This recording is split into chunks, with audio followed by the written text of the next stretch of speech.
What's going on, guys? BriarRabbit here, and I got a long video for you today because I got a lot to talk about. Most of it is kind of centered around patch 1.1.1, which was finally reduced. Bungie's been talking about it for a month now, and I've been really heavily anticipating it. And I gotta say, overall, I'm really happy with this patch. What it has done, and I don't know about you guys, but personally for me, for the last 24 hours, I've been just cycling through all of my guns, checking out, what's their new damage model? How do they feel now? And it's been really fun. It's like getting a whole new inventory of guns without having to go through all the upgrading that you normally have to go through when you get a new gun. And the one you're seeing right now, Bad Juju, this is perhaps my favorite upgrade in the game. Getting 9.7% damage boost on all the pulse rifles has really made these a viable weapon in both PvE and PvP. So, you see I'm using the Bad Juju. The reason I like the Bad Juju so much is because it so perfectly complements my Warlock build. I have Obsidian Mind on my Warlock, and I'm chucking out Nova Bombs left and right. And with the Bad Juju, it's got a perk that allows you to get extra super energy on every kill, which has always been a good perk, except for the fact that the Bad Juju has pretty much always been weak sauce. The thing was, it was really hard to get kills with it because it did so little damage, but this extra 10% of damage on the Bad Juju has really made it not a super powerful weapon, but powerful enough that I don't really feel bad about using it, and getting all those Nova Bombs constantly is an awful lot of fun. So you can see the build I'm using right now is just, I mean, it's crazy fun. Nova Bomb after Nova Bomb.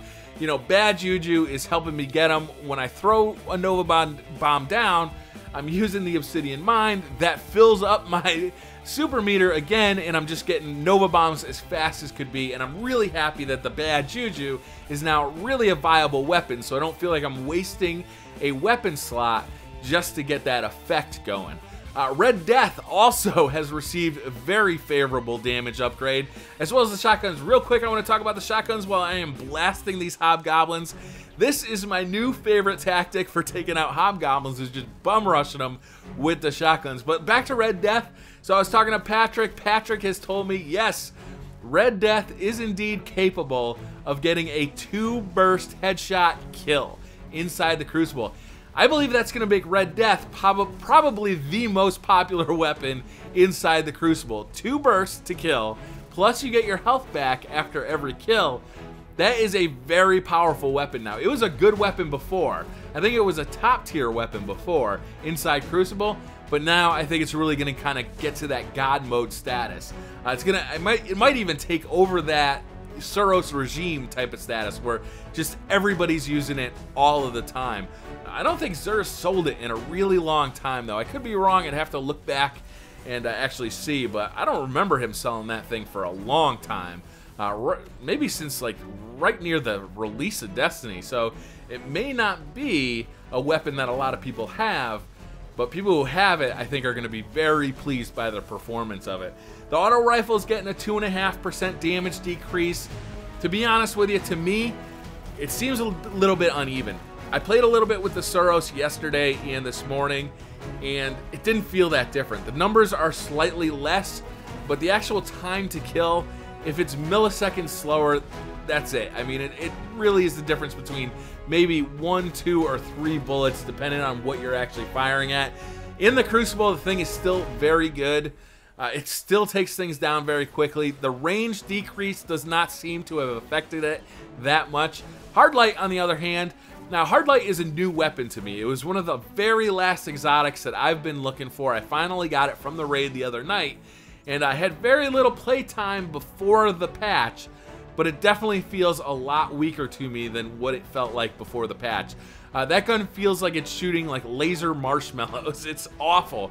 So I don't know, maybe they'll kind of tweak each gun individually now inside of the archetype. But I'd like to see Hardlight still be a good gun. It is an exotic. I'd like to see it feel exotic.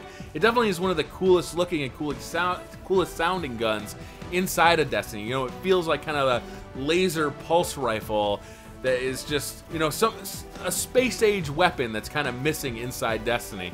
You can see I'm going after it with the shotgun again. I love the 2x damage increase for shotguns. It makes them actually usable inside of PvE. They've always been great inside PvP, but now they're really good and they're really usable inside PvP. They really offer kind of this risk-reward strategy that shotguns, it was just too dangerous to use shotguns before because they didn't do enough damage and you just couldn't be near high-level enemies long enough to kill them with a shotgun. But now that they're doing double the damage they used to, they feel really good. They're really fun to use. They take out captains, they take out Praetorians really, really quickly. I'm absolutely loving them. As far as the PvE range reduction goes, I don't know if they went far enough. So here's the problem. I've only used Felwinter's Lie so far in PvE since the patch, and the range on that thing is still stupid. It's still super long. So I don't really know. Is it kind of been across the board that they still feel pretty long range? Or is it just because I've been using such a long range shotgun? So I can't really comment on that too much just because I don't have the playtime with it. PvE, I think overall, it's going to take us more time to kind of parse through what all these weapon changes really mean. You know, is the Red Death really going to be a 2-burst kill all the time? Or is the fact that it's too hard to control going to make it really a 3 or 4 burst kill for the most part, just because it's so hard to get all 3 shots in a burst to actually land on the head? We'll have to see. All of those things will kind of come into play, and kind of we'll find out more about them as we play the game more. Is Red Death going to be super powerful? Is Felwinter's Lie got too much range? All of that stuff, you know, we'll find out more about. Hand cannons. I want to talk about hand cannons a little bit. They got 2 nerfs, right? They lost range and they lost auto aim. Now, hand cannons, for me, like I think a lot of people, are favorites. You know, I've got a lot of favorite hand cannons. I love Hawkmoon. I love Thorn. I love Fatebringer. I love TFP-YK or whatever it's called.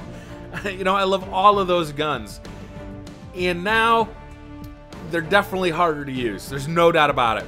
The range decrease is definitely noticeable. You can't snipe across maps in Crucible like you could with them. You still do damage, but you're not doing that massive damage that you were before. Hawkmoon gets less of a nerf, I think, just because the range is already so good on that thing. But you can definitely feel that kind of pullback on range. Auto aim, I noticed right away. So some people said they couldn't feel the difference with the auto aim. I noticed it right away. It's definitely, it slows down less when you're kind of near an enemy than it did before. There's definitely an auto aim reduction. Now, the auto aim on hand cannons was some of the highest auto aim in the game, so reducing that makes sense. Hand cannons should be a skill-based weapon to me. You know, that's how I feel about them. You should be rewarded for having the skill to get headshots frequently. But if the game is kind of pulling your sight into the head all the time, then it takes the skill out of it. So I'm torn on this, right?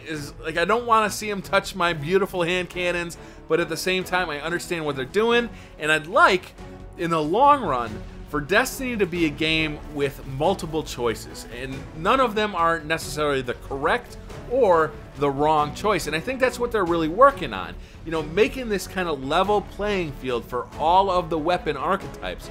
So if you like having a really high fire right auto rifle, that is a viable choice if you use it correctly. If you like having a scout rifle, that's a viable choice if you use it correctly. And now pulse rifles are a viable choice if you use them correctly. And that's really exciting because in the past, pulse rifles have been just downright horrible. I'm really looking forward to trying out even more guns in both PvE and PvP. I still haven't tried out the Stranger's Rifle in PvP. I'm really looking forward to that. That thing used to be a beast inside PvP. Now with an extra 10% of damage, I think that might be a really strong choice. I actually just got one today. If you can believe this, I actually just beat the Black Garden mission with my Warlock for the very first time today, which was kind of funny. I can't believe it's taken that long. So that's it. You know, overall, I'm pretty happy. The Vex did find a new bug. Bungie has had problems with that Vex. I bet they really regret kind of the way they designed that weapon, because the way it's designed is the game kind of treats it as a secondary weapon, but it, you know, sits in your primary weapon slot. So a lot of changes they make to both primaries and secondaries can kind of conflict with the Vex Mythoclast. So now, if you bring the Vex into the Crucible, you're going to start with a lot less ammo, kind of similar to any other fusion rifle you start with, except this one is your primary weapon, so it hurts much, much more. I suspect they'll find a way to fix that pretty quick, but, you know, that's the thing with the Vexes. Bungie's had a real hard time balancing that weapon, you know, kind of keeping the bugs out of that weapon, and, you know, we'll just have to be patient with them, but overall, I think they did an excellent job. I'm really psyched about the pulse rifle buff. I think the hand cannon nerf was probably warranted. The auto rifle nerf was definitely warranted. And the shotgun buff inside PvE, I'm almost as excited about that as I am about the pulse rifles, because now I can bring the shotgun into the raid, or I can bring the shotgun into a nightfall and actually have a reason to do so, as opposed to just being stupid. And that's pretty fun. You know, I've always liked bringing shotguns into PvE, and that should be a lot of fun now. So let me know what you guys think in the comments below about update 1.1.1. I'm pretty excited about it. I'm having a lot of fun, especially with Bad Juju and the shotgun build. This Obsidian Mine Bad Juju build is just, it's crazy amounts of fun. As you can see in this gameplay, I'm just going absolutely ham with the Nova Bomb and the Bad Juju. It's just a lot of fun. So let me know down in the comments what you guys think. Hit that like button if you like this video. Hit subscribe if you're new to the channel. And I'll see you guys next time. Bye.